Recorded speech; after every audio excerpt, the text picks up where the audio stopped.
Okay, this is just a quick introduction to homework number 2, the dplyr homework assignment. All right, so here you go. Once you get it, you'll see that it has a Google Doc that explains what's going on. So the idea is a class I had, I guess many years ago, did a survey of faculty asking them about how they teach writing. As you know, at Truman, faculty from all over campus teach writing, from English professors who presumably know lots about it, people in related areas like history or philosophy who are also very good at it, and people from our side of campus who typically have less training in how to teach writing. But because of the way Truman is set up, we expect you to learn writing from the different corners of campus and learn the different ideas. Of course, we all teach GINS courses and all that stuff. So the Google Doc right here is just a PDF file of that actual survey. I'd suggest keeping that open so that you can see how it works. Then the data itself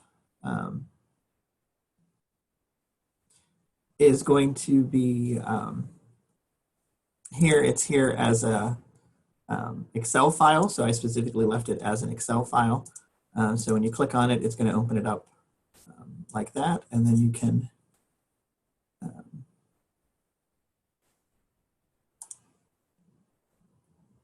download it.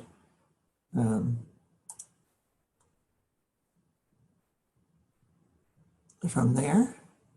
And again, as we did before, it probably gets put in your download folder rather than your project folder. So you might want to copy it over into your project folder so that you have it there.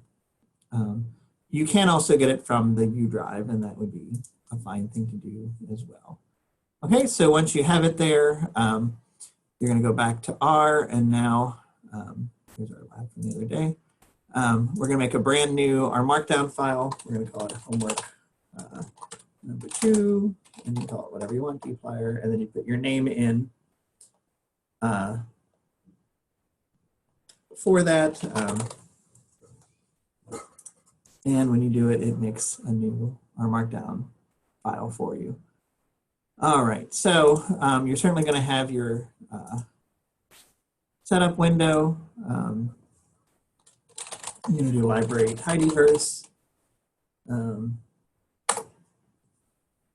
And then you're going to import your data set. Now, depending on which version of R you have, it'll look at a couple different ways, but if it says from Excel, that's certainly a sign that you're doing it the right way. If you do browse, it should take you right to your project. You click on the Excel file, and this read Excel package is what's going to be used to do this.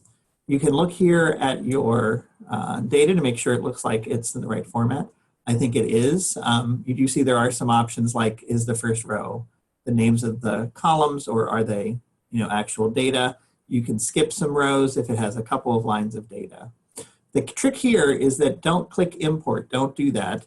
Instead, copy all of this from your code preview over here and put it in your opening window. I don't like to call the first one setup. I'm going to call it starting.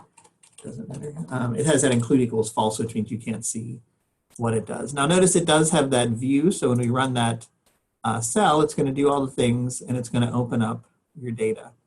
Now you do want to take a second to figure out how this data works. Notice it does have the name of the variables here, and it has things coded. So you do want to make sure that you understand from the PDF file how things are coded.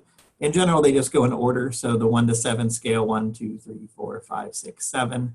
But that's a little bit tricky, especially if you haven't used that before. But you can see here a lot of the questions have that format. Remember to save it. And then you're going to just do what it asks for. So again, you're going to start from this blank our markdown file. You're going to write sentences to give your answers, to explain what's going on. I think making more chunks is typically a good idea rather than making fewer chunks. So each time you do, you can copy and paste it, or just do those 3 black back apostrophes to do that. And then otherwise go through The assignment itself, here's all the introductory stuff. Once you get that data set imported, you're going to call it fac_writing so that we don't mess it up. And you might even do that here. I sometimes do that.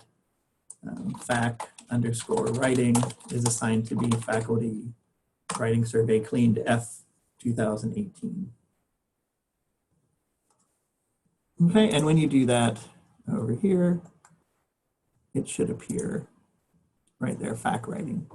Okay, and so that's the data from that faculty survey of writing. Question 2 asks you to make a pipe chain to limit your data set to make a smaller one called ttfact. So you're going to head and do that. You're going to put in the head and view command so that it does that.